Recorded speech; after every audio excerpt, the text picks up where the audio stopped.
One, two, two, three. Oh, hold on. three. Okay, hold on. Wait, Kik. Are you recording video right now? Yes. Okay.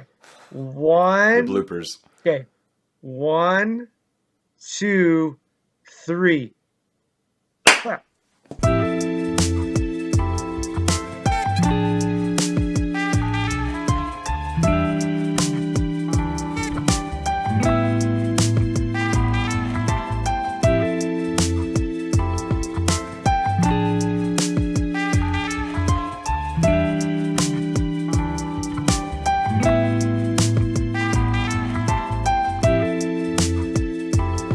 This is All Games Go to Heaven, Episode 1, Witcher 3, The Wild Hunt. So this is going to be a podcast about games. Specifically, I think the games that we're big fans of, right, Mike? That's right. But this is not a review. We're just talking about games we love. Yeah, sort of in a retrospective fashion. We're both getting up there in age, Mike. You know, we've been playing games for a while. I think we have a lot of games that we both really like and have a lot to say about. Which is crazy because, we have been playing games for a long time, but I find myself going back now with like all these emulators that are coming out, like the Switch emulators that are available for the online. And I'm like playing games that I avoided so actively when I was a kid, like from Super Nintendo and N64, that now I'm just like, I'm loving for the first time. I wonder if these games were ever meant for child Michael. What would be an example? An example was like when we were playing Super Nintendo Tennis. Like I hated that game. Like I hated games like that. I still kind of hated it when we played it. Both those tennis games were terrible. It's fine. We were fine. It was fun. That's the point. But let's, you know what I was thinking? A fun thing to do is we have to introduce ourselves. But I think you should introduce me and I should introduce you. Okay. So over to my left here is Michael Krim, the man, the myth, the legend, a man of many talents. Singer, songwriter, writer, actor, director, producer, philosopher. Am I missing anything? Near homeless? Hard worker, just all around great guy. We've been friends for 13 years now. Yeah. Yeah. And we started, I think, by talking about philosophy and gaming. Wasn't it gaming? Didn't we meet in the room and somehow stumble onto gaming very early on? Music. It was music. I think it was music. Yeah. Talking about probably Tool, and then it went from there. Okay, anything in the 90s that rocked? Yeah, you're right. Yeah, all the good stuff. Yeah. And this, to my right / your right, I hope, you're right, is Steve Belair. Belair, as he loves to say. Beller. Stephen Beller. But Stevesy, the Armenian Thunderist, we used to call him in the drumming days. Steve is a drummer, a voice actor, a on and off again motorcycle mechanic, a adventurer and lover of all things fast that are mechanized, a philosopher as well, and a lover and a great trainer of all things husky and dog-like. Aw. But that's us. Quick little blurb. Apparently, it's a great way to start things off when I'm already messing up words. This is going to go fantastic. It's fine. They're just words. Words just make up the bulk of a podcast, Mike. In fact, a podcast is only words, but we don't need to talk about that. Yeah. We're not here to talk about words. We're here to talk about games. And specifically, we decided to start off with Witcher 3. The Wild Hunt. Great segue. Yeah. And why did we start off with Witcher 3, Steven? Well, I think a bit of it was a pragmatic choice because you have just finished it recently. And it's a game that we both love, Mike. Yeah. And you tried to talk me into it for like 4 or 5 years. You got into it even before the DLCs came out. And you were like, you got to play this game, bro. And I was like, nah, I'm playing like Dragon Age Origin and like or Dragon Age Inquisition and all these other games. And you know, it's funny because I found this huge rivalry online between Dragon Age Inquisition and Witcher 3 because they came out kind of the same time. And I like totally don't regret starting with Dragon Age Inquisition, but wow, Witcher 3 is a superior game. Like wow. Not even remotely doesn't touch it. Sure, there's definitely a clear winner in that rivalry. And, you know, maybe in a way, Mike, you made it even better for yourself because you had to be there in the muck with Dragon Age Inquisition before you could be up in the clouds with The Witcher Yeah, 3.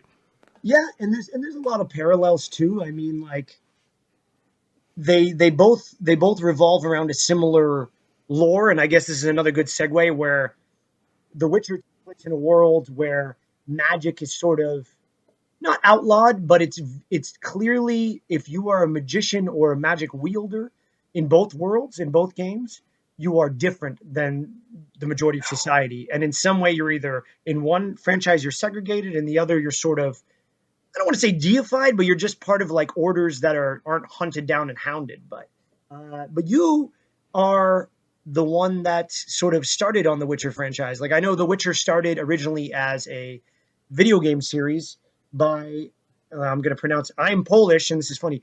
Andrzej Sapkowski in 1997, and then it was eventually turned into a video game. And the Witcher Yeah. video games sort of take off and continue on, whereas books ended. But The Witcher itself is about a monster hunter named Geralt who has been embedded with a number of Witcher mutations that have made him superhuman and able to hunt down monsters that have lived amongst the human realms since a time called the Conjunction of the Spheres. And all that means is that once upon a time ago, parallel universes collided or crossed over one another. And as magical creatures were spilling out all over the place, uh, and the world sort of kept moving on from one another, some of those magical creatures stayed behind, and these badasses named Witchers are trained to slaughter them, kill them, hunt them, befriend them. I'm glad you gave that little intro there because I definitely would have said cataclysm instead of conjunction, which would have been very wrong. And you know, I guess one of the themes throughout all of the Witchers, which you touched upon, is basically if you're not human, you're looked down upon. And the weird irony of the Witchers is, if I'm remembering correctly, it was, you know, humans and that made them to hunt the monsters, but then, you know, outcast them. Yeah, because humans suck. Not these two humans. Well, I'm pretty sure we'd have. I don't know. I don't know. I might have some Witcher racism if I was back in the day. I'll tell you, I'd have mage envy if I was a human in that world. I'd be like, damn, I wish I had magic. Screw these magicians. You know, kind of like I do rich people right now. I don't hate. I don't know. I don't think we'd be this educated and be able to think that way. I think we just look at them with fear and disdain. I preferred what you were going to go for, which was educated. Like I don't even know how you're going to say it, but there's a beautiful word or beautiful mispronunciation that was about to come out there, and that was beautiful, and we missed it. There's going to be 600 of those in the next 100%. in the next hour. 100%. But I have only played Witcher 3. Like Witcher 3 is Witcher 3 because there's two games before. Duh, obvious, blah, idiot. But like you have played all of them. So why don't you tell us a little bit about where the books end and what is the story of the three video games and kind of where it starts and like what your journey is with the franchise from the first Witcher game? Sure. So even to this day, I don't know much about the books. I do know that the games pick up after the books have ended. And the way that the first Witcher starts, basically you're on a cart being carried back to Kaer Morhen, you know, the Wolf School Witcher Tower, because you've lost your memory because something happened with the Wild Hunt. And as you're, you know, coming back into your own, or Geralt is anyway, and you're trying to regain your memories and become healthy again, Kaer Morhen gets attacked because, I forget the character's name, somebody's trying to steal the Witcher mutations. And basically that game is about hunting that guy down. It's very different from 2 and 3. The combat is timing based. and that was only on computer. So you're there, clicking with the mouse in a certain rhythm, and if you don't, your combo breaks and it leaves you very vulnerable. That was pretty rough around the edges. Tough to go back to, but this with that game and every Witcher game, for whatever reason, what I always seems to happen, I would play through it, get to a certain point, and then not touch it for like a year. And then I would get the sort of inclination to go back to it and then just play through to the end and have a great experience. One of the big things in the first Witcher, you get introduced to the Scoia'tael, which is this sort of rebel group of the other races, like the elves and the dwarves, who are once again outcasts and ostracized and treated lesser than humans. And I don't remember exactly if you can help them or not, but I mean, throughout all the Witcher games, like you touched on, there's that whole touching Us on versus them. yeah, us versus them, racism and all that, and even classism. The Witcher 2, which is like, I like it almost as much as The Witcher 3. They're two very different experiences, right? I mean, The Witcher 3 is this massive, unbelievably detailed living world that you can explore to your heart's content. And as a result, in my opinion, the narrative kind of suffers, whereas The Witcher 2, you're going from place to place to place, and it's more focused. And that one starts off with this epic cutscene of, I forget, Letho, who's another Witcher, I can't remember what school, assassinating somebody. Amazing cutscene. It all takes place on a ship that he freezes, and it's breaking apart as he's dodging arrows, and it's incredible. And then the game starts with you helping King Foltest assault a castle. You're sort of right out of the gate. You're in this huge battle, and what that game was notorious for was people dropping it like right then and there.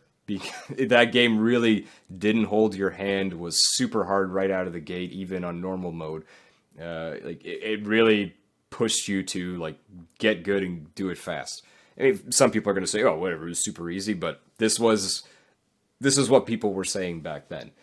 And then so you assault the castle, and at the end, Letho appears and he kills King Foltest and frames you for the murder. So by the end of the first game, after you've gotten sort of into everybody's good graces, now you're on the run from pretty much everybody, because you've been framed for the murder of a king. So you're trying to navigate your way through the two sides of this war. You're trying to prove your innocence. You're trying to find Letho. I thought it was super engaging. Loved it.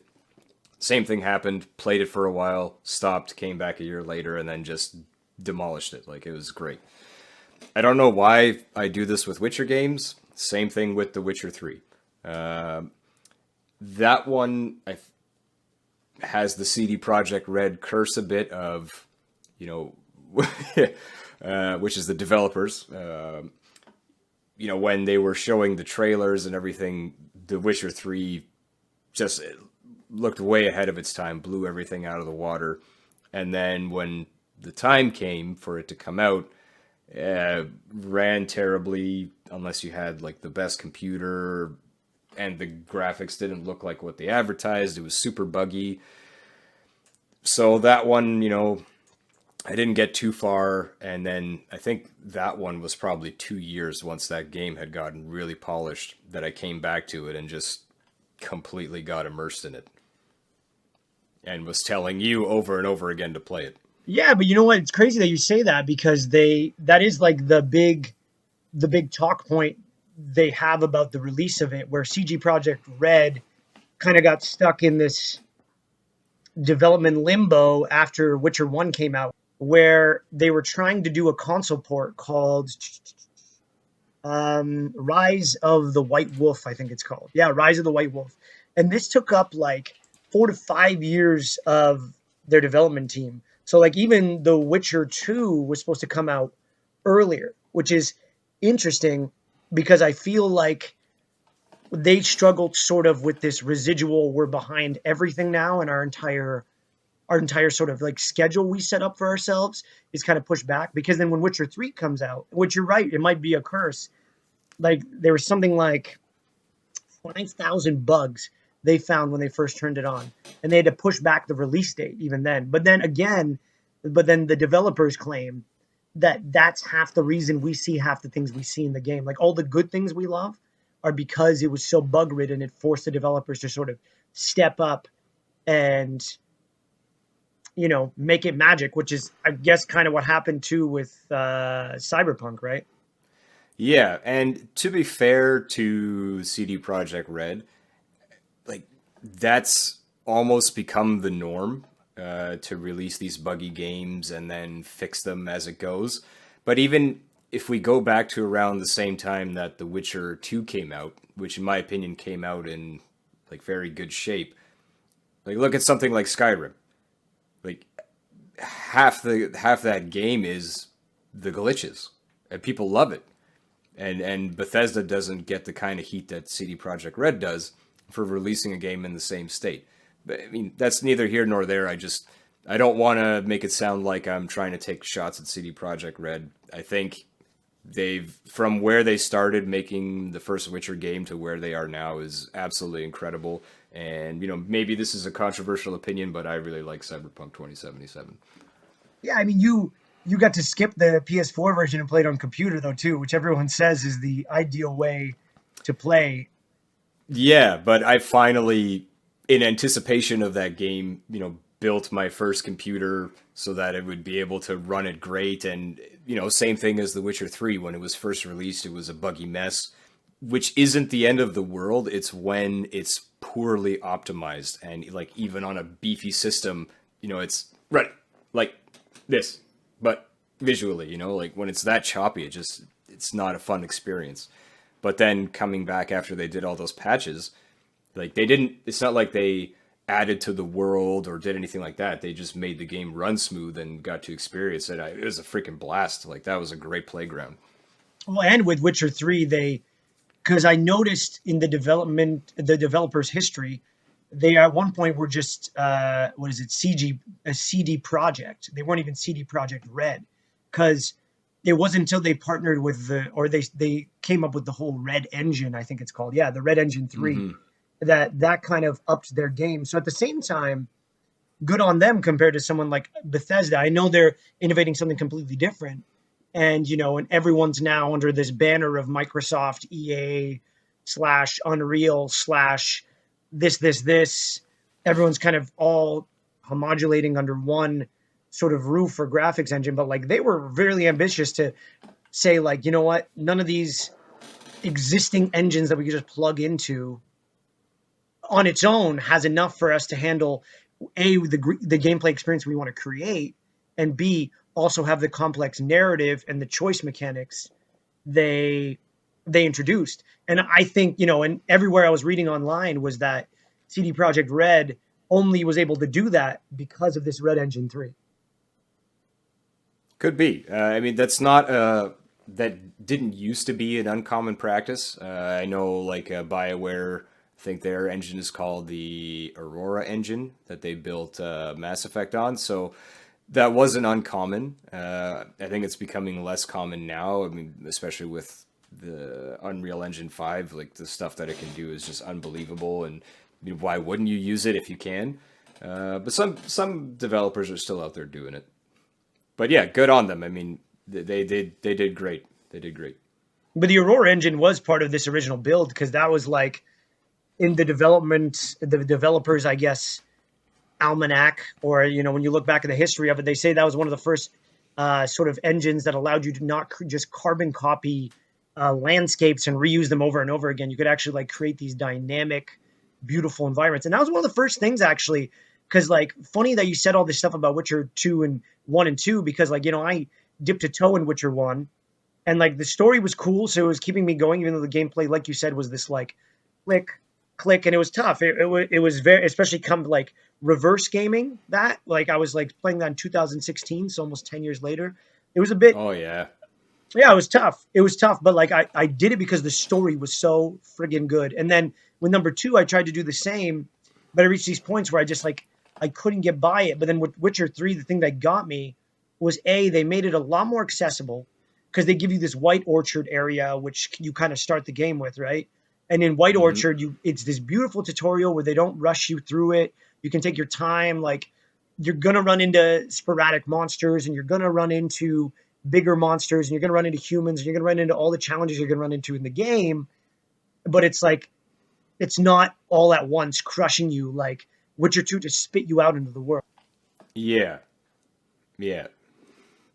And speaking of White Orchard, I mean, I got to ask you this question: when you went from when you got out of White Orchard and you saw what was ahead of you, I mean, what was to me that was mind blowing.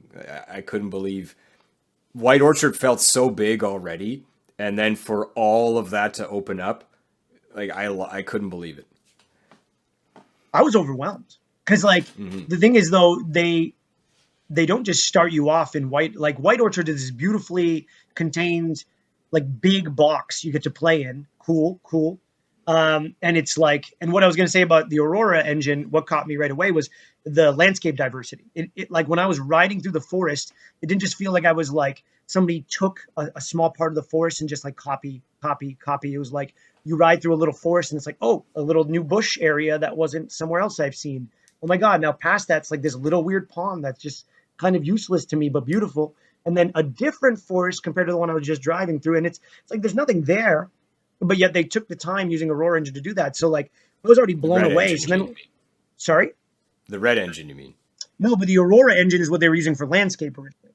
That was like the Oh, OG thing they used to populate the landscape. I think that's like at least what my research came up. Uh, mhm. so then I get to, a place that's supposed to be Velen to the south and Novigrad to the north, and I didn't know where to start. Like they start you off right in the middle of it, and I was like, is this one of those areas where I can just go north and south? Like I found out after the fact, like there is a storyline block that keeps you from allowing to go too far to the north. Like there's the bridges that you have to get the pass for, and you Hmm. have to explore the south, which is aka Velen, and we'll find like one of five ways you can get a pass because there is a couple ways you can get a pass. You don't just have to play the main story beats. There's like a side quest that can get you the pass. There's a main story arc that can get you the pass. Then there's like another way you can play the main storyline that can get you the pass as well. And then I've heard there's like another way too. Um, and then you can't really progress past that. So, but I just was attracted to this beautiful, grim, grotesque, dark swampland called Velen, which was just so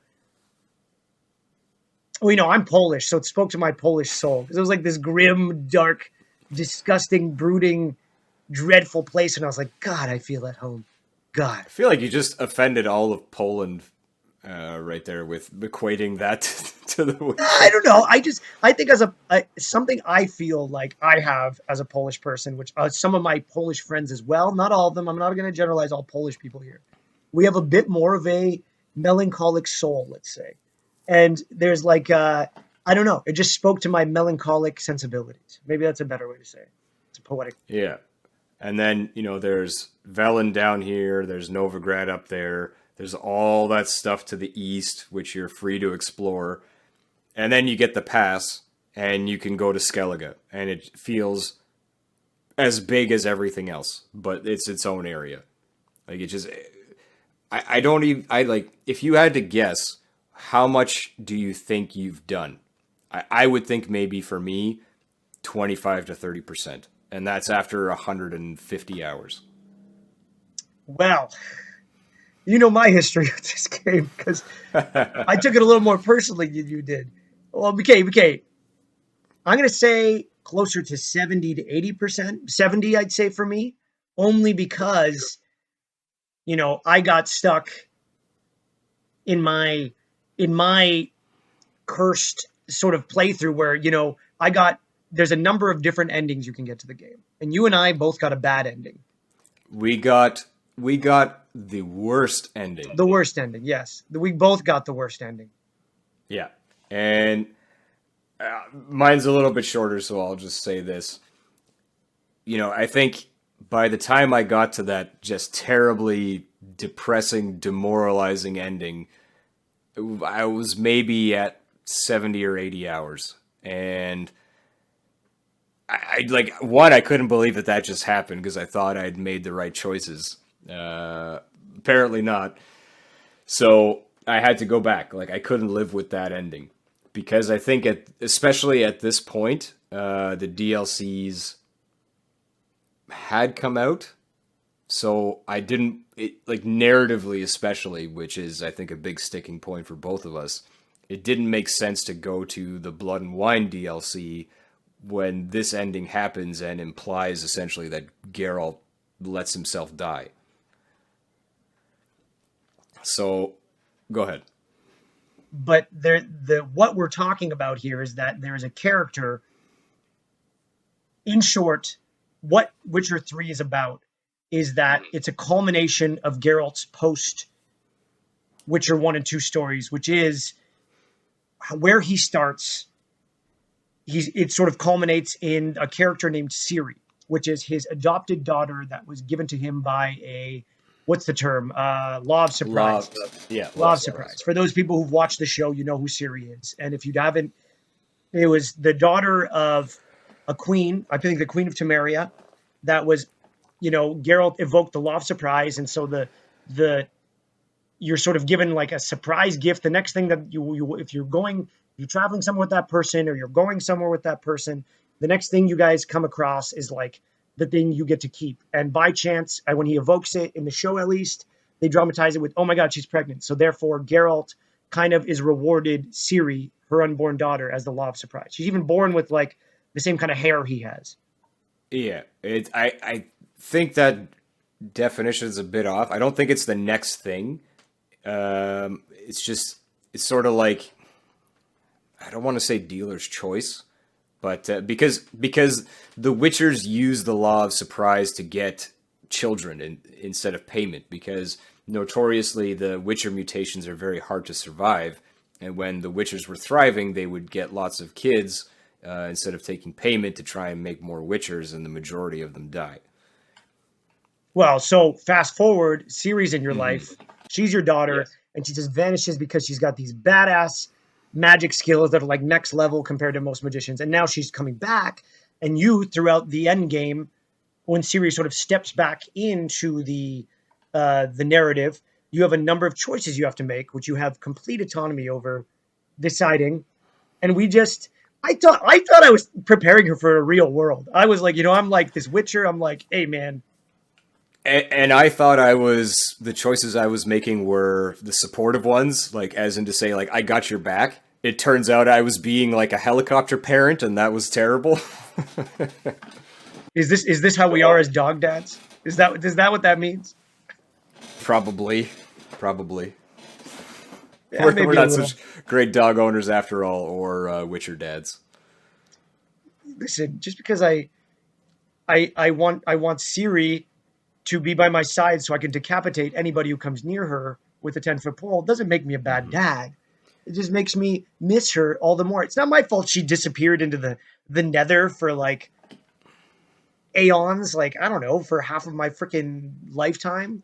Yeah, and is now being chased by the Wild Hunt, which is why you're trying to find her first, because they want her power. But, so... Bad endings. Talk about your bad ending, and then we'll go to what we both did. Okay. Well, my bad ending was like you, I played about 60, 65 hours in, and then I just wanted to get to the end because I wanted to check out the DLCs. And I get to the end, and I'm like, okay, badass. And I'm playing this on normal mode at the time, right? Because you know what I did after, which I will reveal in a second. Yeah. I played this on normal mode, and I'm like, let's just get to the end so I can get to the DLC so I could see what's going on. Like, cool, this quest line's going to end. And everyone had told me the DLCs were so big, so I was like excited to play this whole second game after the game. And then like this thing happens, and like Ciri just doesn't come back. And then Geralt like dies, and then I'm like, no. Like, I have invested too much like this game. I remember Like there is something about the combination of like their soundtrack and like these beautiful moments you have with like the women you fall in love with, like Yen and Triss, where like it already had gripped me in the heart in a way a game hasn't narratively in perhaps a decade, maybe more. Like I've been wowed by cool gameplay, but I haven't been wowed emotionally and like made to feel like memories, honest, real life human memories in video game form in a long time. And then to see it all come to such a terrible, terrible ending, I was like, no, no, no. Yeah. I was no. I can't Couldn't allow let this it to happen. stand. I couldn't let it stand. But what you did is a bit different than what I did. So I looked up what are the main choices that are going to influence this ending. And basically those choices start from the last stand at Kaer Morhen, which is not really the last stand because the game continues from there. So I went back to that point. And if memory serves, you replayed the whole game. Yep. What motivated you to go all the way back to the beginning instead of just going from Kaer Morhen? Because they didn't have a save file. Oh, Okay. Hold on. But like, let's just add in a little bit here. Okay, let's add in a little bit here. sure. It's still funny, but it's still funny. So, like, the thing you're not mentioning is that you and I had a conversation after I finished, and you told me, you loaded me up with like this question about like what was your ending like, and I was like, yeah, this is what happened. It was shit. Like I hate this game. I was like, I love this game, but I hate this game. And you're like, yeah, I had a save file, and I just went back and I replayed it. I was like, I don't have a save file. And I was like, I was ready to just be like, this is it. Like, I will never find out what the DLCs are like or what the good endings like. And then I just like brooded over it. I brooded and I brooded and I brooded. And then one day I was like, I loved the lore and like, I mean it because like, I remember one of the first things that captivated me about this game is that there is the Batman games, like Batman Arkham Asylum and Batman Arkham City. And there's this detective mode when you're tracking different criminals, where they have that in The Witcher. So there was like this beautiful, like you're a detective, but a monster hunter detective. And like there was no game besides Batman that allowed me to feel that way. And I wanted to feel that way without being Batman. Like I wanted the fulfillment again. So then I was like, you know what? I'm just gonna try to restart this game on New Game Plus, and I'm gonna play it on the hardest difficulty, Death March. And I said, I'm going to play it until I just get frustrated with a boss and that boss slaughters me, which I thought was going to be the first big main baddie, which is like an arch griffin you have to fight in White Orchard. Like I thought that's what it was going to get me. Because like those first fights, even on New Game Plus, so when you restart New Game Plus, you keep the armaments. So like the armor and the swords you ended with, and you get to keep all your coin and all of your potions and your decoctions and your spells and what your leveled up magic has been up until there, right? Because with The Witcher, the biggest thing is like you have, which is I guess something we totally skipped over. Like one of the most unique things in this game is that you can really master one of three art forms. You can master combat, which is just sword play. You get a silver sword against monsters, and you get a steel sword that's effective against humans. You can master potions, which is like these toxic. Not potions. They're not potions. They're freaking Decoctions. yeah, decoctions, but they are like poisons. Like the Witchers are known for having this resistance to poison, these decoctions, and like you can become a badass at mixing the right kind of decoctions and making you guys stronger that way. Or you can get badass at your signs, which is the equivalent of magic in this game, which you start with all of them, but you can level them up certain ways. It's not magic. It's not magic. It's not magic, because if it was magic, then the wizards and witches would be using signs, but they don't use signs. So it's like Witcher magic, but it's not the same magic that the mages and the witches are using. Sure, it's like the middle step between magic and like what alchemy was in Full Metal Alchemist almost. Yeah, do this and you got a shield. Well, only Edward and Alphonse, yeah, but we're not going to go down a great show, but join us on our anime podcast. No. Yeah. in 5 years when we make no money off this one. No, That's right. but and I just thought, like, what game allows me to so fluidly, and I have played so many open world games, and this is the first game where there's no stealth, you know? So it was like, it really can cater to both someone who wants to be cautious and take their time and work through the narrative, or someone who just wants to rush in, max out their salt stats and just their sword stats and just kind of start slaughtering, it speaks to both sides, and so I thought, if I'm gonna, I want this game to end right, and I want to do this to the max. And next thing I know, I got through all of White Orchard on Death March, and I just kept going, and I beat the entire game plus the DLC on Death March. Which, good for you, man. I'm not like, I didn't have a hard time on normal, especially once you hit like level 30 on normal. Everything becomes pretty easy. I did The Witcher 2 on whatever the hardest difficulty was, and that was an insane challenge, but also a lot of fun. To go back through The Witcher 3, I could never bring myself to do that on that difficulty. It's just such a big game, and there's so much to do, and that would have to be redone, that I couldn't do it with that one. So good for you. Well, I mean, like, I kind of did what you did, where I reached a point where Novigrad, to me, is the most boring kind of point in the game. Like, it's very story heavy, but the best part about playing on Death March was the monster battles felt like a real challenge. Like, whenever I got into a monster battle, it wasn't just like I fight a monster. It's like I got to go through all my potions, take some white honey, which clears your toxicity down, go through another round of potions, and potentially take another white honey to get my toxicity down, and go potentially through another one. So it felt like I had to be using everything I'd learned through my first gameplay, and that was amazing. But then I got to Novigrad, and I also just put the game down for like 4 months, 5 months. It bored you that bad being in Novigrad? It's just so slow compared to the rest of the game. But I mean, you can sort of dish that out at your own pace, right? It's not like you're forced to do all the stuff in Novigrad. You do a bit, go explore, do some Witcher contracts, and then come back. Yeah, I'm with you. I agree. I just like, this is it's hard. There's just a lot of human battling, and that's my least favorite part of this game. Like, there's a lot of just human versus human battling in Novigrad. Like, sure, there's a couple monster contracts that you can go fight, like an Ekimara, or you can go, in the lower reaches of Novigrad, because Novigrad is a massive city. Like, kudos to CD Projekt Red for creating such a living, organic, beautiful, full cityscape as Novigrad, because that was one of the fullest cities I've ever explored in a game. You could say that about the whole world that they created in The Witcher 3. I mean, there's no other game that I've experienced where if you weren't there, it feels like that world would continue. Like, it wasn't just made for the hero or the player to be there.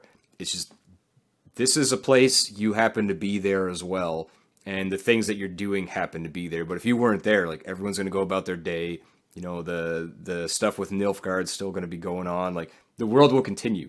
You're not, even as silly as this is going to sound, even though you're literally trying to save the world because of the Wild Hunt, it doesn't feel like the world's going to end if you're not there. You know what I mean? You're just Geralt of Rivia. And who the hell is this guy? One thing I wanted to touch on that you said earlier, the Witcher senses. I like the Arkham version. Anytime I had to use them in a quest in The Witcher 3, I didn't like it. That's one of the things about this game I didn't like. Yeah. Good segue, by the way, because I was about to ask what your favorite and least favorite thing about the game was. I have, see. We're both plugged in, Mike. I don't. To me, in the Batman games, the whole detective vision kind of made sense. Batman's got his tech, he's got his visor, and visually, it was just much more appealing than it was in The Witcher 3, where, the peripherals kind of get blurry and there's just this like vague orangeness. And it didn't really make me feel like, Geralt did anything, or was this like really good tracker or had these enhanced senses. It was just like you hit the button, it's like, oh, there's a big orange glowing spot, So to me, I don't know, it felt cheesy. Okay, I can dig that. I mean, Yeah. I understand what you're saying, and it's not like it was my favorite thing. I just the idea of having to be like uh my dog's going nuts right now. Hold on a second. Well, first distraction of the night. Yeah, I don't know. Like for me, the Witcher senses were just they added something. Like I liked the whole idea of like I was a monster hunter. Like it made me feel like a monster hunter. And that was like one aspect where it was like you show up somewhere, right? And say for example, one of my most memorable contracts, which I actually have gameplay footage of, so good segue too, um, was on Skellige. You have to go into this massive ancient forest and find a lesson that the local villagers make you go find. And I just remember like this feeling of you go into the forest and you don't really know what you're looking for. But then you just find these and everything's kind of blending in because the terrain's so, you know, thick and lush and you can't really distinguish things all that well. But then suddenly there's just like some dismembered body parts. And then you're like, whoa. And then you follow this blood trail and it gets you on a quest that gets you following some footsteps, and those footsteps get you deeper into the forest. Then you fall into a cabin where a werewolf's waiting underneath, or you go to like a bog where there's a grave hag sitting there, and she just starts throwing mud at you, and you're just like, "What the hell, man? I'm just going for a walk in the woods looking for some dismembered body parts." Like Oh yeah, totally casual, looking for dismembered body parts. for a monster hunter, a witcher, yeah, pretty catch. But do you see how the way you're describing it sounds a lot more interesting and badass than what it actually is, which is go to the red circle, click on the Witcher senses, and just you're gonna do this, circle around the drain kind of thing until you find that glowing orange thing, and then you do it again, and then you do it again, and then you do it again until you're at the Leshen, or until you found the clues so you can go back to where you need to go to, fight the Leshen in this example. Okay, but my argument is where those trails take you helps you organically explore areas. 100%. 100%. No argument on that. And that's to me, you asked what some of my favorite things are, is why the Witcher contracts are great. Because it's forcing you to go sort of off the beaten trail and you discover all these incredible areas. That's also why I loved going for all of the Witcher School armors. I feel like all those locations were incredible. Especially, I forget which piece of the Bear School it is, but it's just this, sort of ruined fortress on top of a cliff with wyverns circling it, and you just have to go in there and you're trying to fight the wyverns off and, not fall out of the castle down the cliff. Like, stunning. Loved it. And if I wasn't, going on a contract or searching for these, awesome looking armors, in my opinion, I never would have come across those locations. Sure. And you know what? It's funny that you mentioned the bear armor because that was the only one I didn't do. Oh, the bear armor, I would say, is the Batman armor of The Witcher. It almost looks like a trench coat. It's freaking awesome. But the only way you can get because what Steve's talking about is that a lot of the Witcher armor schematics, like you have to get maps that lead you to where clues are to collect one of 5 pieces of your armor. And the Bear School stuff, well, you could only buy from a merchant in Skellige. Is that true? Well, I mean, so one of the things we touched on, and I'm going to defer to you for most of the stuff that happens in the game, is because my experience last playing this game was 4 or 5 years ago. Yours was, like 4 or 5 weeks ago. Yeah, it's true. Mm-hmm. So, I'm more inclined to believe what you say versus me. But, Skellige, probably my favorite location in the whole game. Yeah, I know. That was the thing where you were like, you were hyping me up hard. You were like, man, just wait till you get to Skellige. Yeah, I remember that. You might have hyped me up a little too much. Which is now when anybody asks me something, I just say, yeah, it's okay. Because of me, because of it wasn't a letdown. Look, everything's got its influence, right? Like Velen has this beautiful like lagoon, bog, dead heart of Romania, marshes of Poland kind of feel. Novigrad kind of has these rich fields of like farmland, and everything's a little prettier and everything's a little more open and a little more put together. And when you get to Skellige, and it's clearly very influenced by Scandinavian culture, like very 100%. influenced by Scandinavian culture. So it was beautiful in that sense. It was very beautiful. Well, there's something about hopping around island to island, just on those little boats, exploring all these little places. And I think it's one of the few places where you get a warm welcome in The Witcher 3. So it's nice to just be like, you got these people be like, Geralt, good to see you again. Oh, how do we have to slay some monsters? And you're just like, no, we got some serious business, and leads into one of my favorite quests. Yeah. I mean, and I wish there's one mechanic I wish I had known on my first playthrough, because I did enjoy Skellige a lot more on my second playthrough. But on my second playthrough too, by the time I got to Skellige, I was very efficient and motivated with my intentions in regards to what I wanted to do. And a lot of the quest lines that were coming up were still so fresh from my last gameplay that I was able to just breeze through. But, when I got to Skellige the first time, I guess I was looking for something else, because for me, my favorite area is Kaer Morhen. But it's such a small area. So beautiful. Something about it is I agree. Right size, right topography. Like you're just in the mountains, just like above the clouds.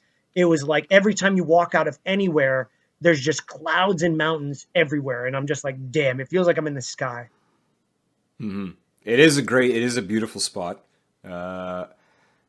And, like Kaer Morhen in Witcher 1 versus Witcher 3, like, holy moly. It goes from, like some kid's Playmobil set to just this stunning freaking thing out of, Lord of the Rings. Like, it's like you ended up in Rivendell all of a sudden.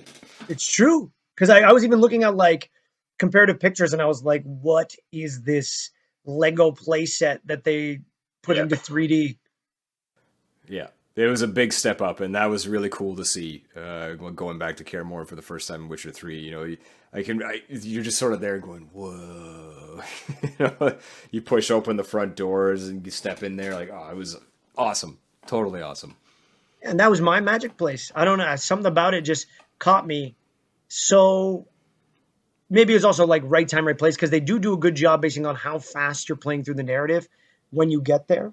I think it's like, if I could give anyone advice on how to push through this thing, it is like when you get to certain places, take your time in certain areas. But I on my second playthrough, I told you I took a lull in Novigrad, but just every time I got to Kaer Morhen, it was like this. The best way I could say it is like I felt like I was breathing this breath of fresh air every time. So I think that brings us to sort of one of the big talking points of The Witcher 3, which is the main narrative versus all the other stuff you can do. And what do you prefer? What do you think is better, I guess? Well, I guess, like you, my favorite part is the Witcher contracts. I think that's one of the most unique things that I've ever seen in a game, because it's just like I even think this is what the show should have been. Like Geralt rolls up to a town, gets a Witcher contract. Like I know it's based off the books. I get it. And everything with Renfrey, right? Has to happen, and it gets him the reputation of the Butcher of Balaclave, or blah blah blah blah blah. Blaviken, Butcher of Blaviken. There it is. But like, yeah, you just roll up to a town and some guy's like, Witcher, my son's been kidnapped by this and that. Like maybe you're gonna engage with them, maybe you don't. But either way, you're gonna get to the communal board, and the local lord's like, monster seen in the Black Lagoon stealing children, and and you're just like, sounds like a good joke. And you just pull it off, and you just set on your way, and like it's just so straightforward. Like find the monster, maybe kill him or do blank, because everything is so ambiguous, and the morality compass in this game is the grayest and most not black and white I've ever experienced in my entire life. So that, but like, yeah, Yeah, rarely. I'd say outside of the Wild Hunt, there sort of is no just like these are the good guys, those are the bad guys. yeah, yeah. Did you enjoy the main storyline? Yes, because when I found out what Geralt's overall story is, which is like something that's there, but it's not really made obvious. Like if you're paying attention really closely, you can get the nuance of it. But like the whole idea is that there was an incident that happened in a town before the game started, where there was going to be like a moment of like human racism against a bunch of mages or monsters or like halflings or something, and like and Geralt and his girl Yennefer, a mage, just were about to get slaughtered, like stabbed with pitchforks and everything. And then Ciri just shows up and transports them to this island, and they're chilling on this island for living this happy life. They've finally gotten away from it all, and then the Wild Hunt comes and pretty much kidnaps Yennefer because they're trying to get to Ciri, and they figure if they kidnap one or both of them, they're going to Ciri will come and rescue them. But what ends up happening is Geralt ends up catching up to the Wild Hunt and ends up trading himself for Yen, and loses his memory and ends up becoming this like marauder in a sense with no memory, hunting with the Wild Hunt and like rolling with them for a little while, and then eventually stumbles out of it. When I'm not going to spoil what happens, but they do reveal why he gets out of it, like how he kind of gets pushed out of it and then loses his memory. And and when that comes full circle, you're meeting Yen again. Well, why not spoil it? Well, it's been a long time, and I kind of like to know. I wouldn't mind that refresher. Well, I'm pretty sure. Pardon my French, but I'm pretty sure what happens is there's like a moment where Ciri jumps back in and she uses her magic in like a battle, and it kind of thrusts and it teleports Geralt out of there, and he's like, "Whoa, what just happened?" Like this big thing that is also tied to the event that ruptures above Skellige that drops Ciri off there in the first place. And also, what Mike's talking about is leading up into The Witcher 1, not The Witcher 3. Yes, but it takes Witcher 1, 2, and 3 to realize the truth of why you lost your memory. Mm-hmm. So it's all tied in. Yeah. And it starts out like the beginning of 3 is, you and Vesemir, which is your Witcher teacher, who was a great character. Really enjoyed him. Was really sad to see him go in the Battle of Kaer Morhen, looking for Yennefer. Because she's supposed to, if I remember correctly, she's supposed to have a clue to where Ciri is. I could be wrong. Like I just said, trying to find her. You're just trying to find her. You're just like, I miss Yen and I remember who Yen is now. Right. Because in number 1 and 2, you get to have a romance with Triss, this other mage who's Yen's best friend, who you love. Do we want to do the whole Yen Triss thing? Not yet. Right now, you got to tell me whether you liked the main narrative or not. I did. I think I was more invested in it the second time around when I was trying to do things correctly. By the end of my first playthrough, sort of like you, like I was just trying to get through it, but I don't feel like it ever reached the heights of some of just the other things you could do. Like all of the bosses when you're fighting the Wild Hunt, they felt like anticlimactic because it's basically just a human fight against a big human kind of thing. It's like the set pieces were nice. Like, yeah, I think the first one you fight on top of like a snow-capped mountain, another one in like his mage dungeon or lab, whatever you want to call it. And I think the last guy, it starts on a ship, if I remember correctly. Yeah, and then you end up on a mountain. Yeah, again with the mountain, So like they all look cool, and like their armors are awesome. They look like these really big, imposing, super powerful villains. But then you fight them, and it's just dodge, attack, dodge, attack. Like there's no sort of nuance to it. So in that sense, it felt underwhelming. versus, what you described earlier. You get a contract, you hunt this thing down, you learn more about it, adding information to your bestiaries so you can figure out, what oils are going to work on your sword or what decoctions you can use to, maybe take some more hits. And then you either summon it because that's part of the ritual, or you find it in the woods or in a cave or something. And some of those monsters, like the designs on them, are incredible. Yeah, but you know So what? No, but you're right. You're right. Because in truth, like I mentioned earlier, the most boring part of the game was fighting other humans. Because like, even though it was like it happens, it it is just kind of tedious. I will say this though, playing the Eridan, the final fight on Death March, and fighting the his two lieutenants beforehand was so much more intense and engaging on Death March. Like when I played it on normal, it was kind of like, this is, it was a challenge, but it's like you get through and whatever. On Death March, it was like I am on the edge of my seat. I am using every potion I have. I am using every magical ability I have. Like I had to really, I played it the way and it was, I think it was intended to be played, which is like use every friggin' skill you have built in this game now. And I had to. do you, like that sounds awesome, and it does sound like narratively that makes more sense, right? Because the way that they're built up, like they're supposed to be these powerful, imposing people that even somebody like Geralt, who is superhuman, is going to struggle with. Do you think? I guess this is more of like a technical video game question, that the difficulty should have to be cranked to 11 so you can get the proper experience? Or should normal be like, shouldn't you feel that way on what's considered normal?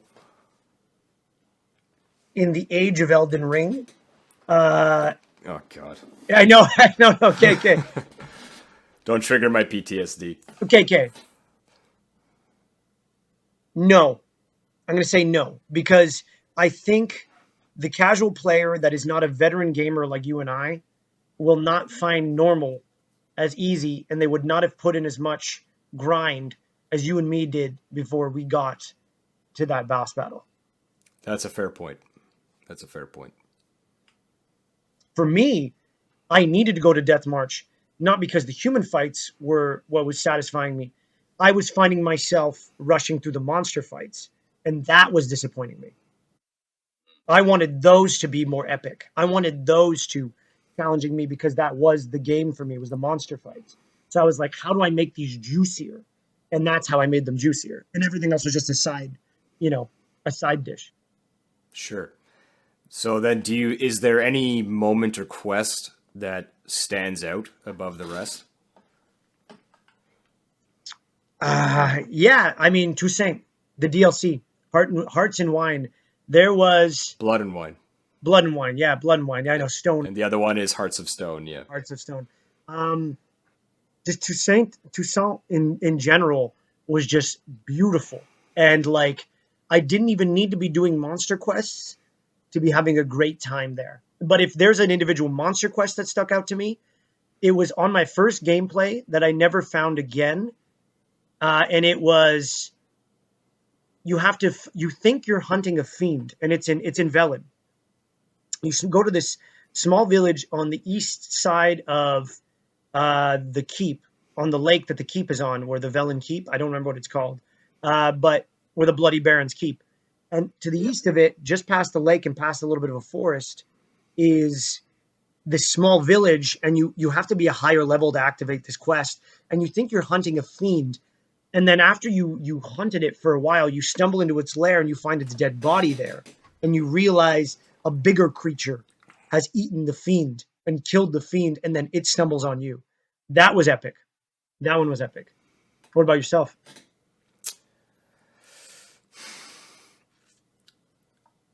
Probably, and this is going to be a tie into the Tricien thing a bit. It's one of the few things that I can remember, but it made me laugh so hard, and it stuck with me. So I don't remember if it's Geralt or Yen that initiates it, but they want to go find the genie that they think granted them the wish of them being in love. So they want to find the genie, take it out, so that the wish doesn't exist anymore, to see if their love is real or if it's just a product of this wish. So me being a Triss fan, because she was there for me since The Witcher 1, unlike this trollop Yennefer that just showed up in The Witcher 3. Took out the genie with her, and then you're sitting there, your legs are dangling off a cliff or something, and she's like, do you still feel the same about me? And I just went, nope. And then she was so upset. But I thought it was so funny, because he was just like, no, I don't, I'm sorry. And then I just, went and found Triss. It's like, yeah, Triss, you're the best. It probably shouldn't have been as funny as it was, but it gets a chuckle out of me. That was one of my favorite moments. So you kind of got it right. They are going to find a djinn whose master did not use its final wish. And so Yen wants to find the djinn spirit to evoke its final wish. So the djinn, and she convinces the djinn to allow her to use its master's unused wish, which is break the curse or break their bond and she seduces it by saying, you will be free finally of your bondage to this world if you use your funds. Okay, we're here. Why Triss? It's Triss versus Yen. That's a question here. You have two love interests. Why Triss? Go on. Well, like I said, so having been on this journey since The Witcher 1, you start there, you have no memory, but who's there for you? Not Yen. Triss is. Triss is there. She's there for you through all of Witcher 1. She's there for you in The Witcher 2. The whole world's turned its back on you, but she knows you didn't kill King Foltest. She's there for you. And she's still there for me in The Witcher 3. And she's there for me in Toussaint at the mansion you get to build. And it hurts me because it's just like the whole love story and like the background story. And again, I didn't play Witcher 1 and 2, so I don't have this like relationship to Triss, because I'm clearly a Yen guy. But Yen is like, I'm going to say it, a bitch. She's a bitch. And she does treat Geralt like crap, and you have to be a bit of a love masochist, or like a self-inflicted. You have to hate yourself a little bit to love Yen, because she's blunt, she's abrasive, but she fit, because I was starting on Witcher 3, the story is like after 3 games you're finally reunited with Yen, and one of the first things he asks is like, yo, why didn't you come find me, girl? Like, why don't you come find me? You knew I was there. You probably heard from Triss. Like, you probably knew I was sleeping with your best friend. Like, why don't you come find me? And she doesn't give you a good answer. She doesn't give you a good answer, but I was still like, you know what? This is my OG. This is my OG, and I'm way more into girls with black hair or brunettes, darker hair, than I am redheads. So there's a anime term for what Yen is, and it's a tsundere. She is a tsundere, plain as day. I'm not going to waste any time explaining what that is, but the people who know. I'm not about that life, And I didn't know for 2-3 games, I didn't know about their romance in these books. So like, yeah, I was trying to do what I thought Geralt would do, but at the same time, like, get out of here. if I had played 1 and 2, maybe. Maybe I don't think so. You just said you're not into redheads. But I don't know. But like, but there is the truth of like, let me ask you this, because I don't know this answer. In Witcher 1 and 2, do you get a lot of other options? You get Shani, from what I can remember, and there's a lot of prostitutes. I think in the first game, it was the first or the second one, you get these, like, anytime you sleep with somebody, you get like a card of just like nudie art of that person. Yeah. I don't remember which one that was, but that was a thing, and it's for the best that they put the kibosh on that. Yeah, because I remember reading about that, and that was like part of the thing when I was reading about like some of the setbacks when they did Witcher 1 was like, and I told you about this when we were just talking about this the first time, where they said something along the lines of like, well, they had to cut a couple like 100 hours or something of audio recording because their justification was that it was too dirty, that it was like a lot of what they're saying was going to be too graphic for audiences or was too vulgar. But then like somebody pointed out on the comments underneath was like, I'm pretty sure they just couldn't pay the voice actors because they kept in like all the raunchiest stuff. And one of the things was they freaking left in naked cards, but they were worried about somebody saying the dropping an F bomb or saying like, hey, I want to do things to you that are unmentionable on this podcast. Like, Yeah, that definitely sounds more likely because all the sex scenes are fully voiced. It's true. It's true. I don't think I'm yet to see one of those scenes in a video game that is just not totally cringy. it's true. It's true because it's not like I always just wanted to like get through them as quick as I could, and like there's all that jokes with Yen and the unicorn. Like I don't know if you got to experience Yen and the unicorn stuff or not. Isn't that in the beginning? Well, when you first meet her, but like, did Geralt still sleep with her even though you were into Triss? I don't remember. I know I still got that scene of her like. Oh, but that was in the past anyway. When they show like a young Ciri and the two of you at Kaer Morhen in the past, and she sends like a crab monster into the bathtub. Yeah, yeah. Yeah, that's when she talks about the unicorn. So that stuff's all in the past anyway. Before you've lost your memory. Well, when you romance Yen, you see the unicorn, the stuffed unicorn, a lot. It's there a lot. Oh yeah. They're just naked on the stuffed unicorn. Uh, I got no video of that, and nor would I post it on the video version of this. But yeah, it exists on YouTube all over the place already. If people want to see it, they can. Do you know what happens if you try to romance them both, Mike? you lose them both. Yeah, but they hog tie you to a bed and then just leave you there. Really? And then you get no more romance options until the DLC. You know, maybe you can redeem yourself with Shawnee. Well, I didn't get to Shawnee because of my DLC blunder. What's the blunder, Mike? Tell us about your blunder. Well, there is a proper way to play the DLCs. There is. There is. I would agree.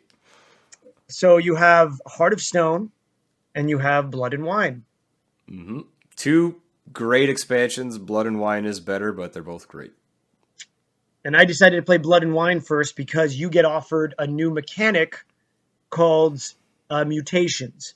And what mutations do is when you're looking at your mutagen skill tree, which is sort of like kind of part of your leveling up throughout the game, is you get to, every time you kill a monster, they leave either red, green, or blue mutagens behind. And you can combine those mutagens to make your skill set stronger.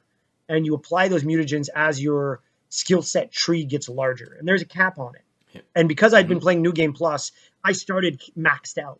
So I was like, all I wanted to do was finally get to this mutations thing because it expands your skills tree. Like I was so excited, and I was like, okay, I'll play through both DLCs. But Blood and Wine was so good and so climactic and so fulfilling and so endgame that I tried to turn on Heart of Stone, and it was so unfulfilling.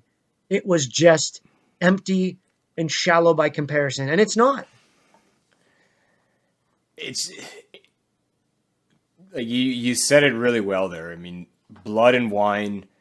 I think it was a couple of years after Heart of Stone. There was a while in between those two releases. It really does feel like the end of Geralt's story. Like it's his happy ending, as much as it can be in that crazy messed up world that The Witcher takes place in.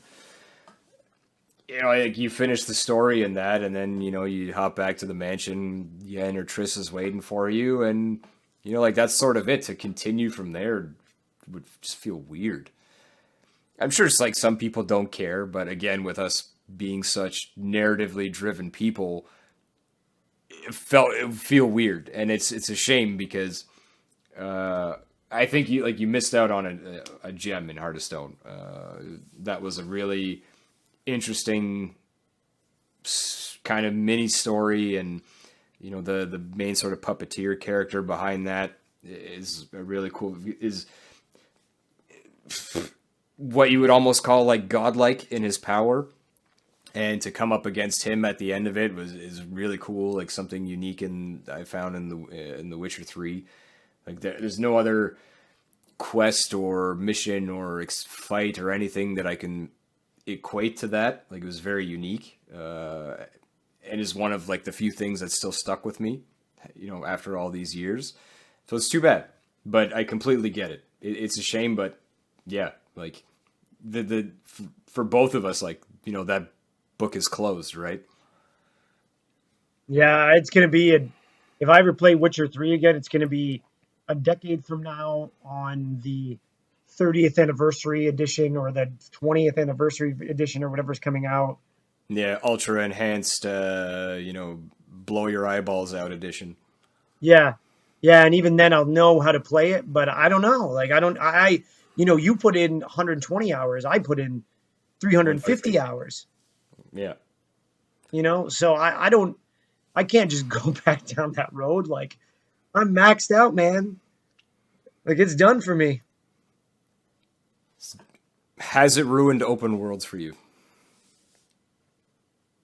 Well, you know, without getting into it a little bit, because like you guys, like, you know, you and Simon, our good friend, are playing Elden Ring along with me right now, and you guys are in it way more than I am, because I don't think I'll ever play a story that is so with such a rich narrative. That was one of the best stories. Like, and let me put it this way: maybe not one of the best stories I've ever heard, but one of the best games that kept me in the story. And to hear you say that Witcher 2 and 1 were even more narrative focused, that blows my mind. Because Witcher 3 was already like one of the most engagingly narrative video games I've ever played. I didn't say that so much about Witcher 1, and my point more so about 2 was that because it's not an open world, the plot is always chugging ahead. As opposed to in like any game, you know, Witcher 3, the Grand Theft Auto games, the Assassin's Creeds, they all have main plots, and they're maybe not GTA so much, but they're supposed to be urgent, right? You know, like in The Witcher 3, you have to find Ciri before the Wild Hunt does, because if you don't, they're gonna, you know, destroy the universe or whatever it is. But then it's like, I am just gonna go hunt monsters for like 12 hours, you know, like that sense of urgency is lost, which is fine. Like that's just it's a concession you have to make when your game is an open world game. So I'm not trying to poo poo the story of 3, or say that, you know, 2's was better. Personally, I liked it a bit better, but 3 as a game is way better. It's just that 2 has that constant forward momentum. Well, I mean, I remember watching my buddy Grabka play, and I remember like the story beats he was seeing were pretty like insane. Honestly, more insane than even Witcher 3. There was so many more high stakes decisions coming at him, like with massive consequences, because those consequences weren't just for that game, they rolled into Witcher 3 as well, like, right? Well, and in The Witcher 2, they're just because King Foltest gets assassinated doesn't mean that this war has stopped. So you have the war going on, you have Nilfgaard threatening to attack everybody while this war is going on. Depending on, in Witcher 2, there's 2 paths you can choose. You can go with the Scoia'tael, which leads you to one side of the war. And then if you go with the other guy, who I actually really like him, Roach? Roach. Thank you. Big shout outs to Roach's voice actor, whoever you are. Did a great job. Or you can go with Roach, and you get a whole different side of the story, and you're fighting different people. So that game was awesome. And there's an entire part of it that I haven't seen. Because even though I replayed it, I did the same thing, because I just like those people better. And actually, go ahead. But is it Shawnee that's the Scoia'tael cider? No, it's another really cool character. I'll look up his name real quick. Shawnee's only in the first one and then in the DLC. Witcher 2 Scoia'tael. Interesting. Because I knew it would be Vernon Roach right away because he's defends Temeria. Yeah, Yorveth. He's this guy. He's a elf, and he's got an eye patch like this. It's red. He almost looks like an elven pirate, but he's just a wicked character. But he talks so much shit. Yeah, he's not like your biggest fan, but you end up helping them if you want to. Crazy, crazy, and it's like it sounds almost like they almost position you to help Roach over Yorveth. It's your choice. It's your choice. I think Roach probably is like you said, a bit more of the obvious choice. I think you come up against less friction if you side with him. But I don't know. They're both really good. They're great characters. But this reminded me of probably my favorite quest in The Witcher 3. Okay. Because this guy's in The Witcher 2 as well. King Radovid. When you get to take him out, oh man, was that some sweet justice / revenge that was like 10 years in the making. Like, Did you kill him? Oh hell yeah. That guy is a scum of the earth. So I didn't kill him. Guess who did? I don't think I can talk to you anymore, Mike. No, guess who? No, someone killed him. Guess who did? The blind witch? Yeah. Yeah, I forget her name now. It's not Fringilla. No, Fringilla's from Novigrad. Philippa Ironheart. Yeah, Eilhart. Philippa Eilhart. That's right. Yeah, because he's the one who blinded her. Yeah, well, in my version, it was like me and Roach chase him down, and then she's behind a door waiting for him, and she just cuts him. No, so I got to take him out, and it's what's the fat guy that's bald? What's his name? Freaking Dijkstra. Dijkstra, yeah, Dijkstra's the one who puts me up to it. Well, I killed Dijkstra. Oh, whoa! Yeah, because they get him. Yeah, because Dijkstra, there's a whole thing where he ambushes you and I think it's Roach because he asks you after that quest line, you have a choice. And I think you might have made the same choice and you probably killed Dijkstra too. Nope. But after that quest, right after that quest, that you meet at the theater, and when you meet at the theater, Roach is there, Dijkstra's there, you're there, and Dijkstra's like, all right, I'm going to be the king of Temeria now, and everything's going to be according to me. And then, like, Roach is like, no way. I'm going to be the king of Temeria. Roach doesn't say that. Yeah, no, he doesn't say that. He's like, no, Temeria is going to be free, and we want to elect our representatives, and you have a choice whether you're like, and then Dijkstra's like, Geralt, you're going to let me rule Temeria and whatever, Redania, or are you going to, let Temeria be the free dogs? And I was like, I let Temeria be the free dogs, and I had to kill Dijkstra right there. I don't remember killing Dijkstra, man. That's what happens. I don't know. Maybe you did a string of events. At the same time, I really pissed off Dijkstra because when it comes time for you to like gather allies to help you at Kaer Morhen, everyone helped me but Dijkstra. Yeah. Dijkstra didn't help me either. That means you probably pissed him off too. You would have had to kill him. You would have had to. It seems like something I would have been okay with doing and not like blocked from my memory. Or maybe I didn't give him that much of a thought. He's nothing to me. Dijkstra. It was right after you killed Radovid, so it would have been such a minor footnote in comparison. Probably, but getting rid of Radovid was the best. Yeah. I mean, but you're not the first person to echo that sentiment because like a lot of people were, I don't know, just complaining like hardcore about like just Radovid. The fact that you can like, there is a version of this game when you finish it where Radovid lives, it continues his cruelty. Couldn't do it. And oppresses more mages and kills more people because he's just like, he becomes such a tool. He's an older worse version, I would almost argue, of that kid who becomes king in Game of Thrones in the first season. Yeah. Oh, I forget his name. Yeah, blonde boy. Yeah. So you wanted to talk about something. I remember that's on our list. How did you feel about playing a Ciri? Because there's a few cutaways where you get to play a Ciri. I enjoyed it. So even though I was playing on normal, like, Geralt's pretty badass. You have your signs and your potions and all this, but there's still stuff that can take you out. Playing as Ciri with her abilities, like that teleport slash where you can just chain it between enemies. One, like, it was cool getting to know Ciri a bit, and seeing the things that she'd went through, like after you'd investigated it as Geralt. I liked seeing it from her perspective. And then, yeah, just being this just crazy powerful swordsman only, pretty much, with that teleporting ability. I thought it was awesome. I was a big fan.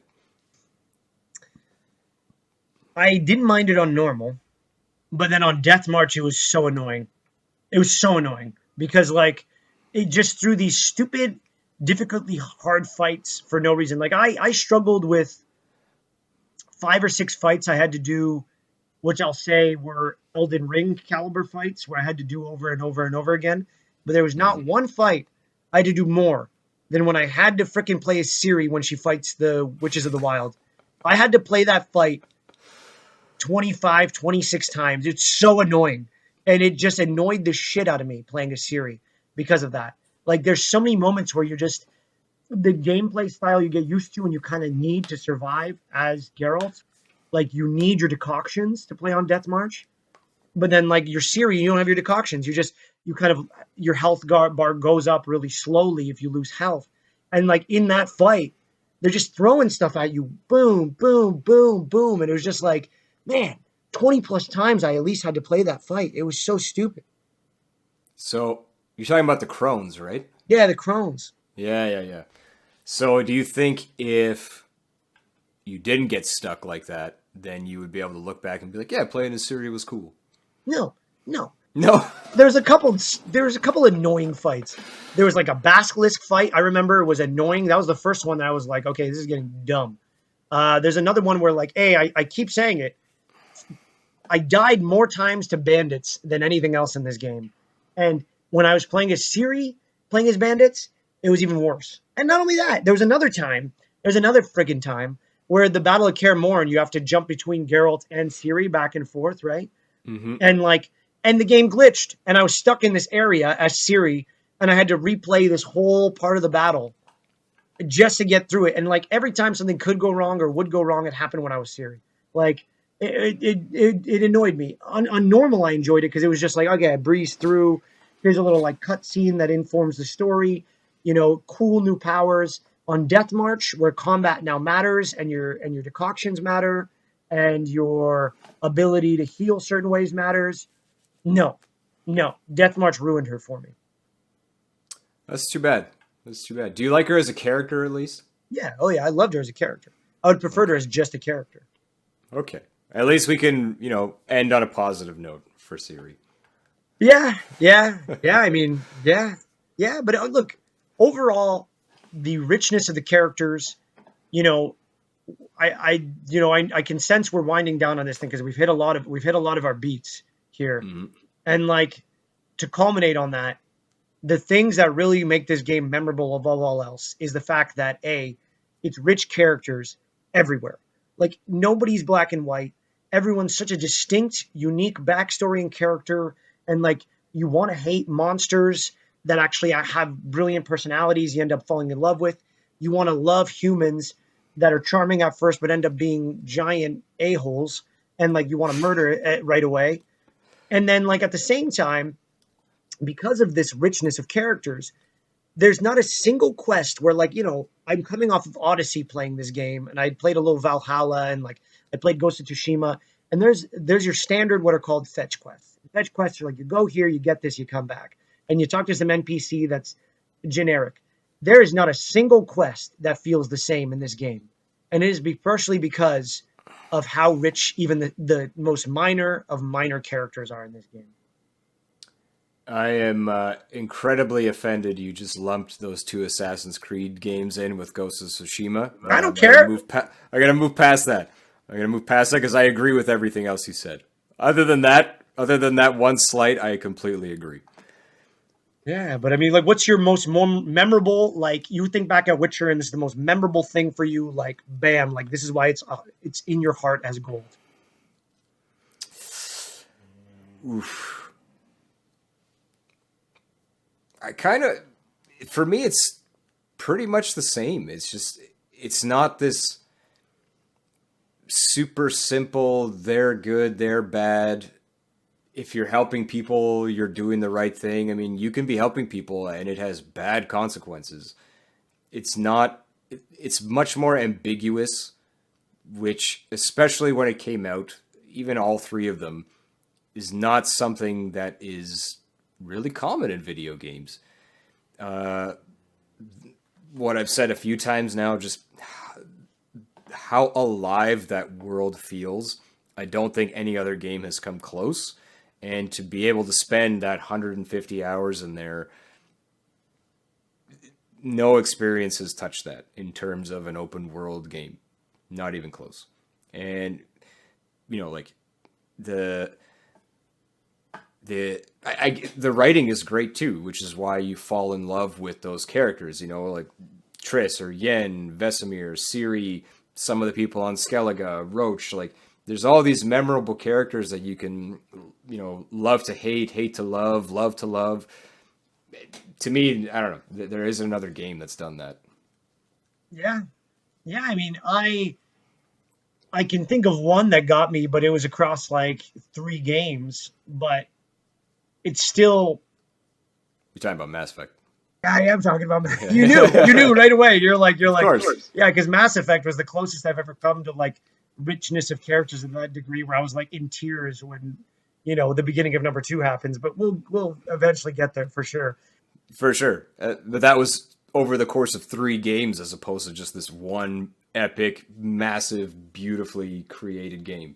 I know. So can you, just as like a final note from you, I'm very curious, and I figure we might as well share this. Can you remember making a decision where you're like, I really messed up? Besides the ending, where you're like, there's a quest or something you did where you're like, I regret that. I don't think I can remember just because it's been so long. No. If I, off the top of my head, the one thing I guess I've never been sure of is the Baron storyline. I think we both did the same thing where we did like the ritual so that the demon baby goes away and the Baron takes his wife to like an insane asylum. It's hard to feel good about that one. And I don't think the other option is any better, but maybe, you know, like I think the other option's worse. I can't remember completely, but I remember all that quest being one where I was just like, you know, like, glad I could help, ? You know? I'm pretty sure there's a version, but I'm pretty sure there's a version of things that can go wrong where like you either sacrifice the wife or you sacrifice the kids at the village, at the orphanage. To bring back their kid or something like that, right? It's not to bring back their kid. I just think there's a moment in the quest line where you say something to someone. It's right after you talk to the godling child, the one who's like the little mischievous one in the forest, or the godling. It's not really a child; it's an immortal creature from the conjunction sphere. But like, and based on that decision, either you come back and the kids are gone because the crones have used them all as sacrifices, but the wife is still there, and and the Baron gets her back, or B, the wife isn't there because she's like been slaughtered by the crones or something. I think you're mixing up quests here, man.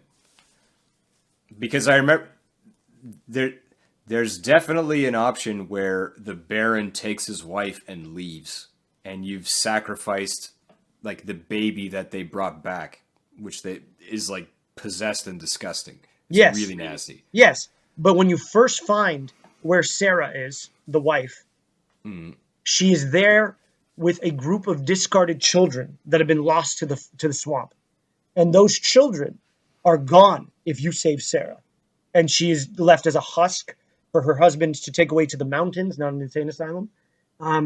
those children are gone, and it's hinted at that they were like used in that cauldron of blood that you see the crones over later on. But there's another version where Sarah isn't there, but the children are. That sounds better. That's the beauty of Witcher 3, baby. What's better? Saving the children than this crazy lady, I think. So there you go. There's my greatest regret. What about you? Do you have one?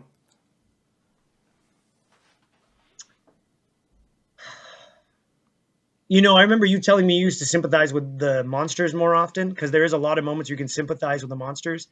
And I played as a cutthroat, just monster killer. I was like, if they gave me any reason to even consider that they were gonna revert on their monster ways, like I remember there's this quest early on where like this hunter hires you to find his dead wife, and you go out into the woods and you find her mutilated limbs, but then like her sister shows up and is like, leave this alone, like you don't know what happened, like this could be so much worse than you don't know. But you end up going anyways, and you find out that the husband was the werewolf, and that he slaughtered his wife in like a fit of rage. But then the sister's like, I can help him get better. I was like, no, I'm a monster hunter, and this guy slaughtered his wife, and you're gonna tell me this guy's okay to live out here? No, head decapitated, bam. Like maybe part of me, I was cruel to monsters. That was my job. So Shame on you. Shame on you. And you're a dog owner? Poor dog. no, dogs are fine in my game. Well, there's monster dogs in The Witcher 3. I don't know. That's it. Like I do kind of regret not making Ciri the Empress a little bit.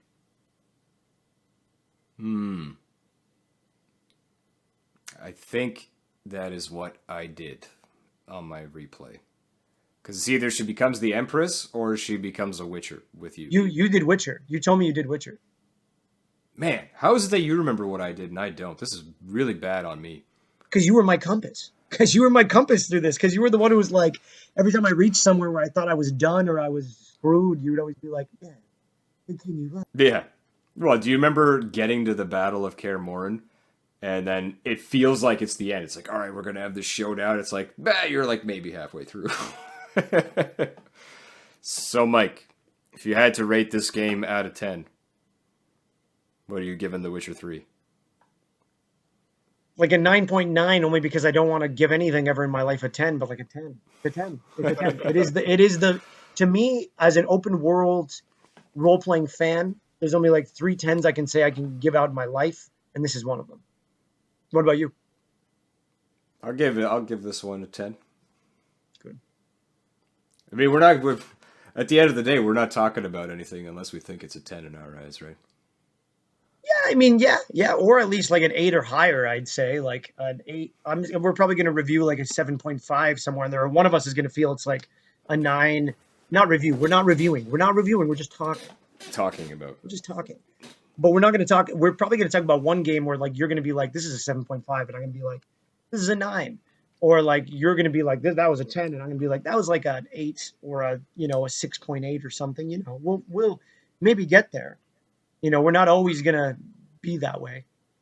I'm looking forward to if we can make it to one of us makes the other play a game that person really likes and the other one hates it, and then we just get into it. I know there's a game coming up on my horizon I'm going to make you play that I don't know. It's going to be a flip of a coin for you. I don't know whether you're going to love it or hate it, but I love it. Well, I think I know which one you're referring to, but we'll leave that one for another time, Mike. Spoilers. But if you made it this far, thank you very much for listening. Mike, it's always a pleasure, buddy. Always a pleasure, Steve. Until next time. Till next time. Adios. Adios.